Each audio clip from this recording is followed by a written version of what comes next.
Times today news కి స్వాగతం. Bulletin లో హెడ్లైన్స్ చూద్దాం. తెలంగాణ భవన్ లో మీడియాతో మాట్లాడుతున్న మాజీ మంత్రి ఎమ్మెల్యే జగదీష్ రెడ్డి. వైఎస్ఆర్ జిల్లా పులివెందులలో వైఎస్ఆర్సీపీ అధినేత వైఎస్ జగన్ రెండో రోజు పర్యటన. సీఎం రేవంత్ రెడ్డికి చిత్తశుద్ధి ఉంటే కేసీఆర్ పాలనలో జరిగిన ఆర్థిక విధ్వంసంపై న్యాయ విచారణ చేయించాలి.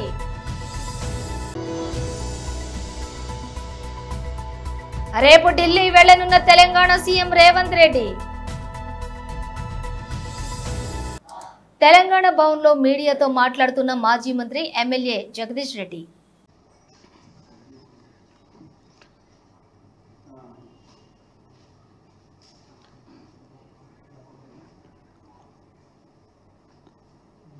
తెలంగాణ రాష్ట్ర ప్రభుత్వం ఇచ్చిన హామీలను నెరవేర్చలేక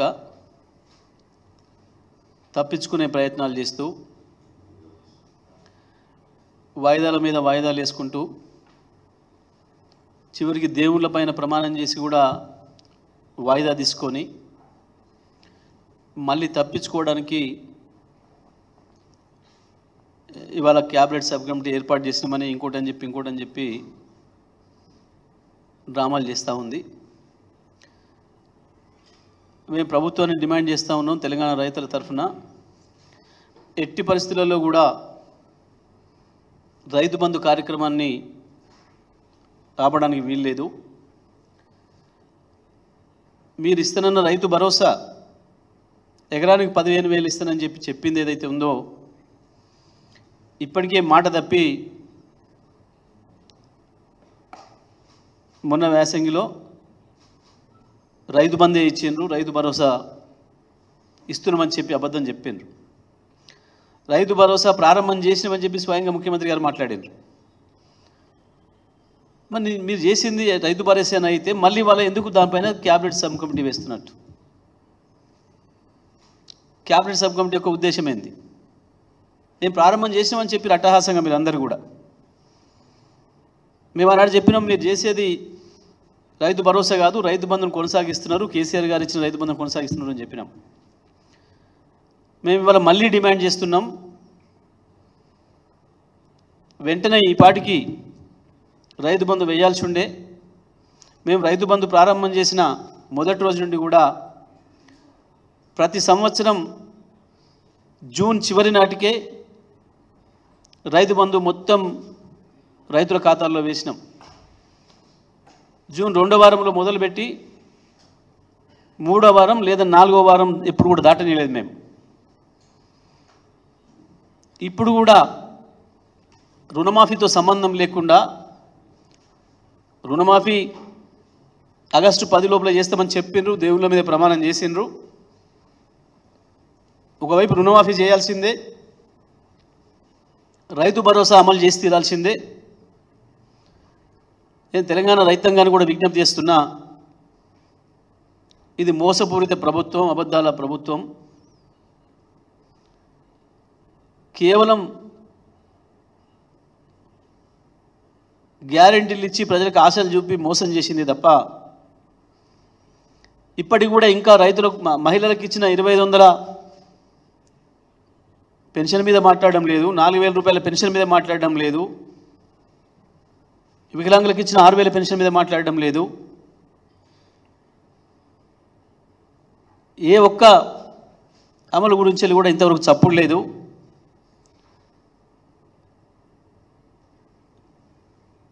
విద్యుత్తు చెల్లింపుల మీద ఏదైతే మీరు సబ్సిడీ ఇస్తామని చెప్పినరో, మాఫీ ఇస్తామని చెప్పినరో, బిల్లులో మాఫీ అని చెప్పినరో అది కూడా ఇంతవరకు అమలు కావట్లేదు. కేవలం హడావుడిగా ప్రారంభం చేసినామని ప్రకటన చేసిరు తప్ప ఇప్పటివరకు అది కూడా ఎక్కడ అమలు కావడం లేదు.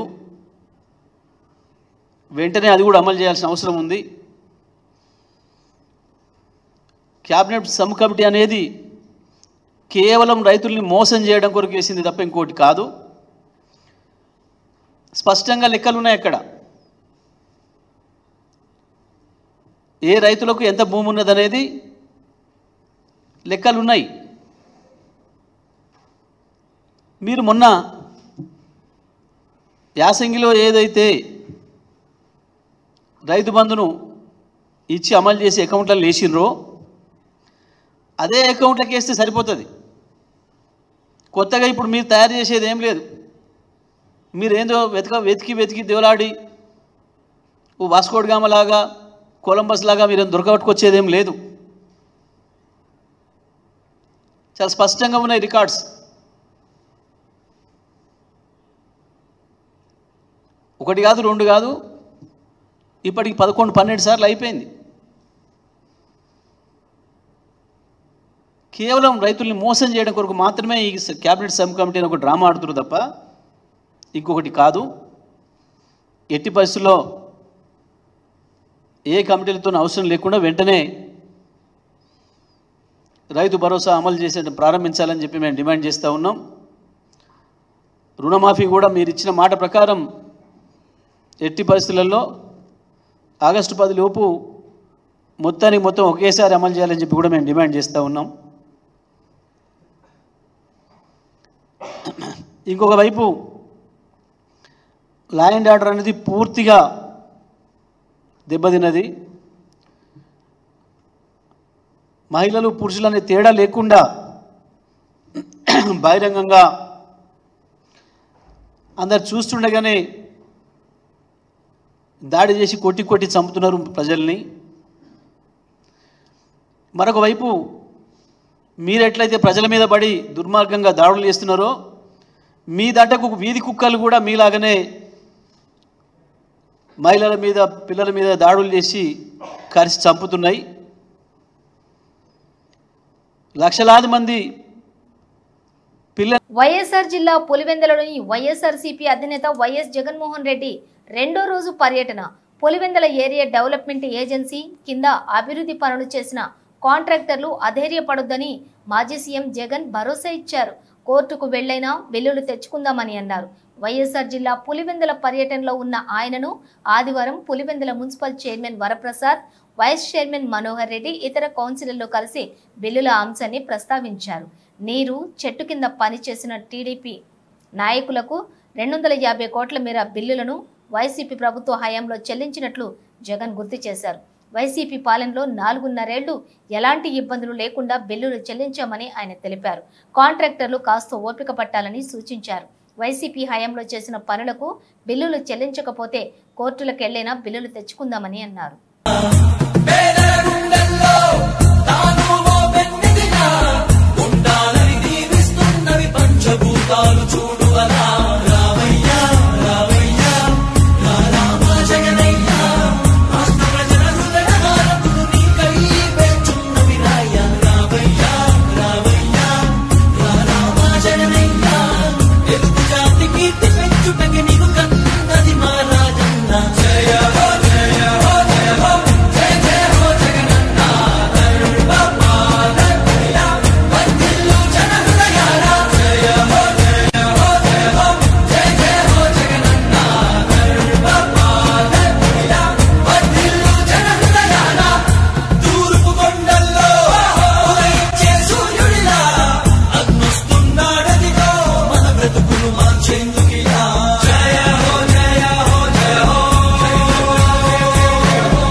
రాజన్న ఆశయాలను తల్లి ఇందిరమ్మ ఆదర్శాలను పులికి పుచ్చుకున్నోడు వచ్చనా కొట్టండి జై జయలు పేద గొప్ప భేదాలు ఎరుగడు కులమ్మ తమ్మని కుళ్ళు చూపడు పేదోడంటే ప్రాణమిస్తడు పట్టండి హారతులు యువరత్నపు నాయకత్వం కదిలినదిగో మన యువ కిరణం అడుగడుగున అదే లక్ష్యం ఇది వైఎస్వారి రక్తం మాట ఇస్తే తప్పని నైజం అడిమనెప్పుడు తిప్పని రోషం వేసే ప్రతి అడుగుల ఉంటని మహానేత నాయకత్వం సీఎం రేవంత్ రెడ్డికి చిత్తశుద్ధి ఉంటే కేసీఆర్ పాలనలో జరిగిన ఆర్థిక విధ్వంసంపై న్యాయ విచారణ చేయించాలి. సింగరేణిని పూర్తిగా దోచుకున్నది, ఆర్థిక విధ్వంసం చేసింది కేసీఆర్ కుటుంబము, కేసీఆర్ పార్టీ, కేసీఆర్ మంత్రులు, కేసీఆర్ ఎమ్మెల్యేలు. ఎక్కడికక్కడ అనేక రకాల దోపిడీ చేశారు. నేను ఇప్పుడు వచ్చినటువంటి ప్రభుత్వాన్ని అడుగుతా ఉన్నాను, మీరు సింగరేణి మీద ఏమైనా ప్రేమ ఉంటే, సింగరేణి కార్మికుల మీద ప్రేమ ఉంటే, తెలంగాణ అభివృద్ధి మీద ప్రేమ ఉంటే, టోటల్ గా గత 10 సంవత్సరాలలో టిఆర్ఎస్ పార్టీ చేసినటువంటి ఆర్థిక విధ్వంసం కావచ్చు, రాజకీయ జోక్యం కావచ్చు, సింగరేణి దోపిడీ కావచ్చు, సమగ్రమైనటువంటి దర్యాప్తు జరపాల్సిందిగా, న్యాయ విచారణ చేయాల్సిందిగా కూడా నేను డిమాండ్ చేస్తా ఉన్నాను. కానీ కాంగ్రెస్ పార్టీ మాటల ప్రభుత్వం, చేతల ప్రభుత్వం కాదు.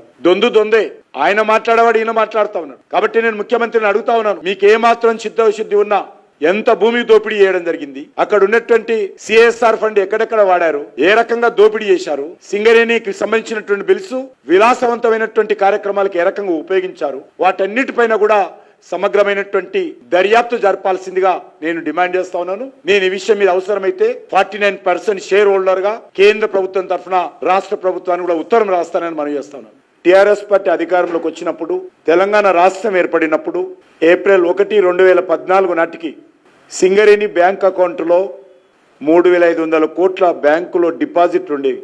2014 ముందు సింగరేణిని తన మిగులు నగదును, బ్యాలెన్స్లను పార్కింగ్ చేయడానికి, అంటే డిపాజిట్ చేయడానికి అధిక వడ్డీ ఎవరిస్తారని ఓపెన్ కొటేషన్ ఆహ్వానించేది సింగరేణి. ఏ బ్యాంక్ అయితే తమ దగ్గర ఉన్నటువంటి బ్యాంక్ నిల్వలను డిపాజిట్ చేస్తే ఎవరు ఎక్కువ వడ్డీ చెల్లిస్తారో వాళ్ళకి ఇచ్చేటువంటి విధానంగా సింగరేణి ఆ రోజు బ్యాంకులను డామినేట్ చేసేది.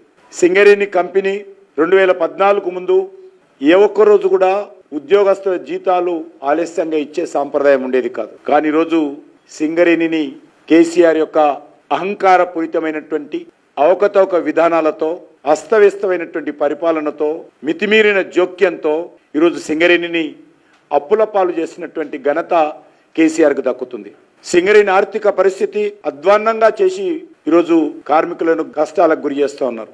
సింగరేణి చెల్లించాల్సినటువంటి బిల్లులు సకాలంలో చెల్లించలేని పరిస్థితి, జీతాలు సకాలంలో ఇవ్వలేనటువంటి పరిస్థితి ఈరోజు మనకు కనిపిస్తా ఉంది. ముఖ్యంగా కేసీఆర్ గారు తెలంగాణ స్టేట్ జెన్కోకు సింగరేణి చేసినటువంటి బొగ్గు సరఫరా బకాయిలు సకాలంలో ఇవ్వలేనటువంటి పరిస్థితి ఉన్నది. అదేవిధంగా సింగరేణి విద్యుత్ సరఫరా చేసేటువంటి సంస్థలు కూడా తెలంగాణ ప్రభుత్వానికి విద్యుత్ సరఫరా చేస్తే ఆ విద్యుత్కి సంబంధించినటువంటి నిధులు కూడా మరి ఈరోజు సకాలంలో ఈ యొక్క సింగరేణికి ఇవ్వలేనటువంటి పరిస్థితుల్లో ఈరోజు పరిస్థితి ఉన్నది. దీని కారణంగా సింగరేణి లాంటి అతి ఉత్తమమైనటువంటి పబ్లిక్ సెక్టార్ యూనిట్ ఈరోజు ఇబ్బందులకు గురవుతుంది. ఏపీ జెన్కో లేక టిఎస్ జెన్కో ఈరోజు సింగరేణికి బకాయిలు చెల్లించాల్సింది. మార్చి 31 నాటికి తెలంగాణ జెన్కో 8,056 కోట్లు బాకీ ఉన్నది. అదేవిధంగా ఈరోజు 30,000 కోట్లు తెలంగాణ ప్రభుత్వము సింగరేణికి చెల్లించాల్సింది. అది ఈ పాపం పూర్తిగా బీఆర్ఎస్ పార్టీది అని సందర్భంగా మనం చేస్తున్నాం.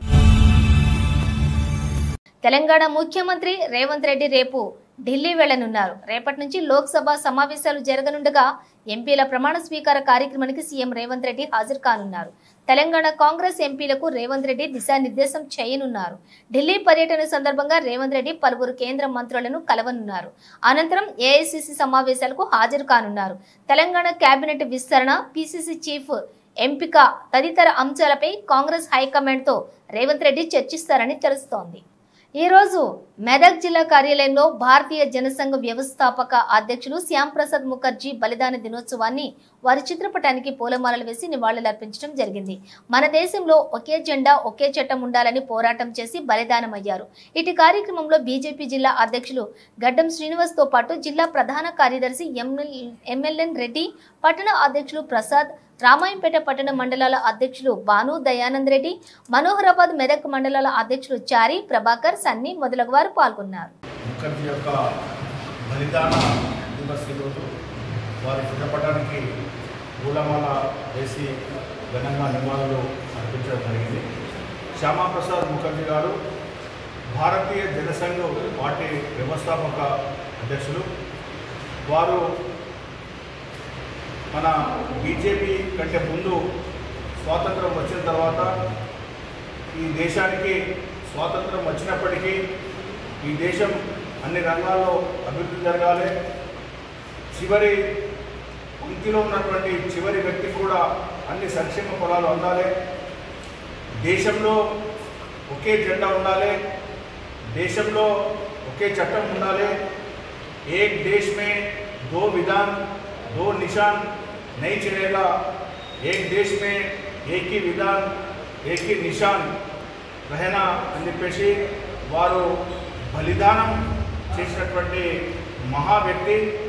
మరి వారి యొక్క కళలు సార్థకం చేయడానికి నరేంద్ర మోడీ గారు 370 ఆర్టికల్ను రద్దు చేసి మరి వారి యొక్క ఆత్మ శాంతి చేకూర్చడానికి చేసినటువంటి విషయం. మరి వారి బలిదాన దినోత్సవాన్ని భారతీయ జనతా పార్టీ దేశవ్యాప్తంగా మరి ఘనంగా జరుపుకుంటుంది. అందులో భాగంగా ఈరోజు మెదక్ జిల్లా కార్యాలయంలో మరి నివాళుల కార్యక్రమం ఏర్పాటు చేసుకోవడం జరిగింది. భారత్ మాతాకి. ప్రైవేటు వ్యక్తులను ప్రభుత్వ కార్యాలయంలో ఎలా అనుమతిస్తారు అంటూ ఎమ్మెల్యే జనంపల్లి అనిరుద్ రెడ్డి సీరియస్. సెలవు దినంలో ప్రభుత్వ కార్యాలయంలో తలుపులు వేసుకుని విధులు నిర్వహించవలసిన అవసరం ఏంటి? బాలానగర్ మండలం తహసీల్దార్ కార్యాలయానికి ఆకస్మికంగా చేరుకుని ఆర్ఐని నిలదీసిన ఎమ్మెల్యే అనిరుద్ రెడ్డి.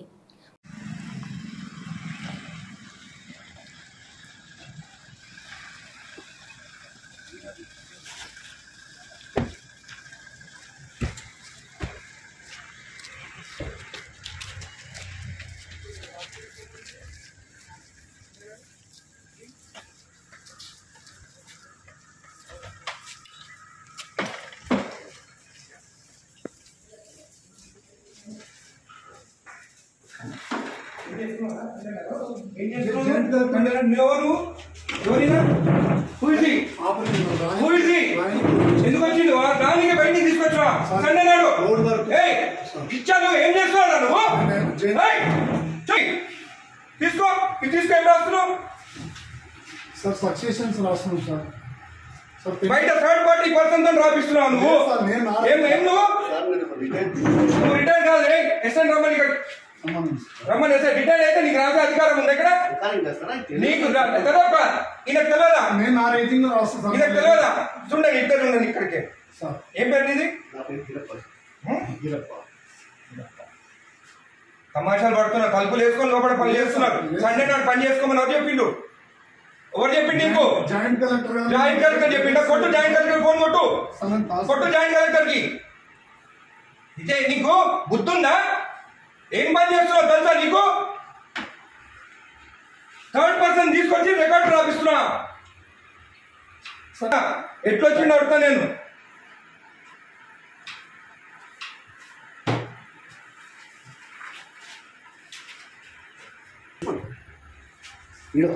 అప్లికేషన్ ఆగు అన్ని తెలుసుకున్న. పంచనామా చూడు. పంచనామాలు అంతా అప్లికేషన్లు అంట. ఏ సర్వే నెంబర్ చూడవి ఏం రాస్తుంది పంచనామాలు?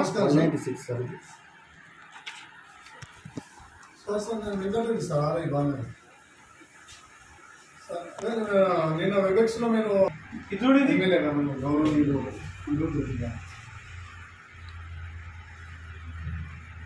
అదే చెప్తున్నాం సార్. అదే చెప్తుంటే మీరు అదే రాస్తాను. థర్డ్ పర్సన్ ఎక్కడ తీసుకొస్తాయి లోపలికి? రాయనికి నాకు సపోర్టింగ్ గా రిటైల్ ఒక ఎంప్లాయీ తీసుకొస్తున్నా సార్. అవును ఎట్లా తీసుకొస్తా థర్డ్ పర్సన్ ని లోపలికి? చెప్తున్నా సార్. సార్ రాసిస్తే టైప్ చేస్తున్నా సార్. ఇక్కడ ఏం ఇచ్చినారా? ఎమ్మెల్యే గారు మాట్లాడుతున్నా సార్. మీరు థర్డ్ పర్సన్ కి తీసుకురామని చెప్పినారా ఇక్కడ లోపలికి? హలో హలో హలో ఇది మీరు థర్డ్ పర్సన్ ని తీసుకొచ్చి రాపించుకోవచ్చా? జేసీ గారు మీరు థర్డ్ పర్సన్ ఆర్ఐ తెచ్చుకొని రాపించుకోవచ్చా? హలో కలెక్టర్ గారు, జేసీ గారు మీరు లైన్లో ఉండండి. కలెక్టర్ గారు హలో, నేను ఎంఆర్ఓ ఆఫీస్ ఉన్నాను బాలనగర్లో. ఇక్కడ ఆర్ఏ ఉన్నాడు, తలుపులు పెట్టుకొని ఒక థర్డ్ పార్టీని తీసుకొచ్చి పంచనామాలు రాపిస్తున్నాడు. ఈరోజు సండే ఒక్క నిమిషం ఆగండి. ఈరోజు సండే నాడు ఆర్ఏ ఉన్నాడు, ఏమనంటే జాయింట్ కలెక్టర్ చెప్పిండని చెప్తున్నాడు నాకు. మేడం ఈ గోట్ థర్డ్ పర్సన్ ఇన్సైడ్ ఎంప్లాయీ కాదు, ఏం పేరు బాబు ఇది? గిరప్పన్ అంట, రిటైర్డ్ పర్సన్ అంటే ఆయన తీసుకొచ్చి లోపల కూర్చుంటుంది. Madam is the third person, not even n employee. And today Sunday నాడు వీళ్ళు తలుపులు అదురా ఓపెన్ చేసుకొని రాసుకోవచ్చు కదా, తలుపులు లాక్ ఎందుకు వేసుకోవాలి లోపల? చేయండి madam, he has to be suspended madam, most criminal ఇక్కడ. జేసీ గారు ఇది యాక్సెప్టబుల్ కాదు, థర్డ్ పర్సన్ లోపలికి వచ్చి రాస్తే. సండే నాడు, అది కూడా సండే నాడు, రేపు ఎంప్లాయ్ కాదు కదేనా? అవును, ఆయన క్లియర్ చేసుకోవాలి. సండే నాడు దొరికిందా తలుపులు లాక్ చేసుకొని చేసేదానికి? సండే నాడే కూర్చోవాలా ఆయన? ఇంకొకటి థర్డ్ పర్సన్, ఈయన ఎవరైనా ఎందుకు రాలి లోపలికి? పంచనామాలు రాస్తున్నా లోపల కూర్చొని. నేను రెడ్ హ్యాండెడ్ చూసినా, నీ హ్యాండెడ్ నేను ఆయన కూర్చోన్నాడు, ఆయన దొరికింది ఇక్కడ కూర్చొని. జేసీ గారు దిస్ ఇస్ నాట్ యాక్సెప్టబుల్. మీరు యాక్షన్ తీసుకుంటారా? రేపు నేను వచ్చి కలెక్టరేట్ ఆఫీస్ ముందు కూర్చోమంటారా నన్ను? నేను I take this issue very seriously. Outside persons వచ్చి ఎంఆర్ఓ ఆఫీసర్ రాస్తుంటే దిస్ ఇస్ నాట్ యాక్సెప్టబుల్.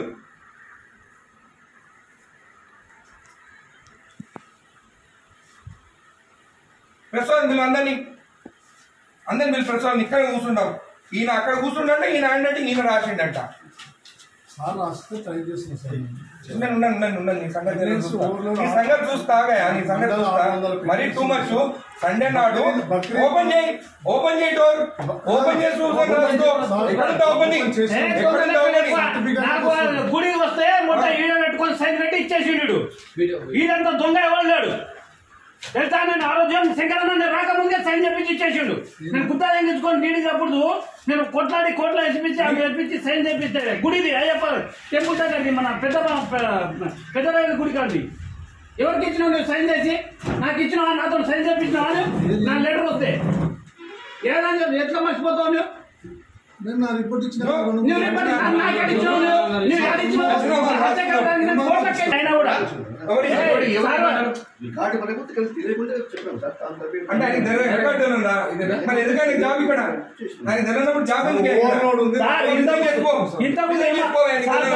ఇంతకుముందు ఎంఆర్ఓ పని ఏం చేసిండు సార్ కూడా. ఎంఆర్ఓ అనుకుంటా ఆయన. అదే డాక్యుమెంట్ అని ఈ సాగు పెట్టుకొని ఎంఆర్ఓ సార్ నేను ఇంత రిటైర్మెంట్ నాకు అసలు నాది అప్పుడు కేసీఆర్ టైంలో పెట్టుకున్నాను. అరే ఎంత మార్పు వచ్చింది మన ప్రభుత్వం వచ్చినాక. వీళ్ళు ప్రభుత్వం భూములు రిజెక్ట్ చేస్తున్నారంట.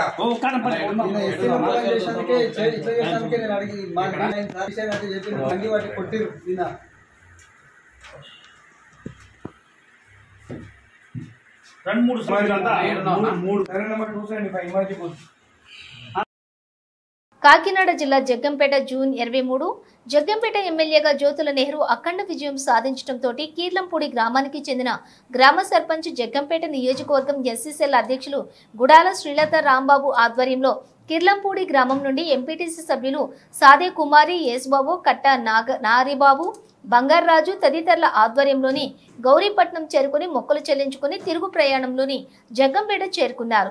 జగ్గంపేటలో ఎన్టీఆర్ విగ్రహానికి అంజలి ఘటించి ఎమ్మెల్యే జ్యోతుల నెహ్రూ తోటి ఫోన్లో మాట్లాడి వివరాలు తెలియజేశారు. ఈ సందర్భంగా రాంబాబు మాట్లాడుతూ, మా అభిమాన నాయకుడు జ్యోతుల నెహ్రూ జగ్గంపేట నియోజకవర్గం నుండి ఎమ్మెల్యేగా గెలుపొందితే గౌరీపట్నం వచ్చి మొక్కలు తీర్చుకుంటామని, ఈ రోజు ఆ కార్యక్రమం పూర్తి చేసుకున్నామని అన్నారు. మా గ్రామస్తులందరూ కూడా కిర్లంపూడి గ్రామస్తులందరూ కూడా కలిసి గౌరీపట్నం వెళ్దామని అనుకున్నాం. దాని ప్రకారంగా మేమందరం బయలుదేరుతున్నాం. గౌరీదేవిని దర్శించుకుని వద్దామని అందరం నిర్ణయించుకున్నాం. మేము అందరం బయలుదేరి వెళ్తున్నాం. బులెటిన్ ముగించే ముందు హెడ్లైన్స్ మరోసారి. తెలంగాణ భవన్లో మీడియాతో మాట్లాడుతున్న మాజీ మంత్రి ఎమ్మెల్యే జగదీష్ రెడ్డి. వైఎస్ఆర్ జిల్లా పులివెందులలో వైఎస్ఆర్సీపీ అధినేత వైఎస్ జగన్ రెండో రోజు పర్యటన. సీఎం రేవంత్ రెడ్డికి చిత్తశుద్ధి ఉంటే కేసీఆర్ పాలనలో జరిగిన ఆర్థిక విధ్వంసంపై న్యాయ విచారణ చేయించాలి.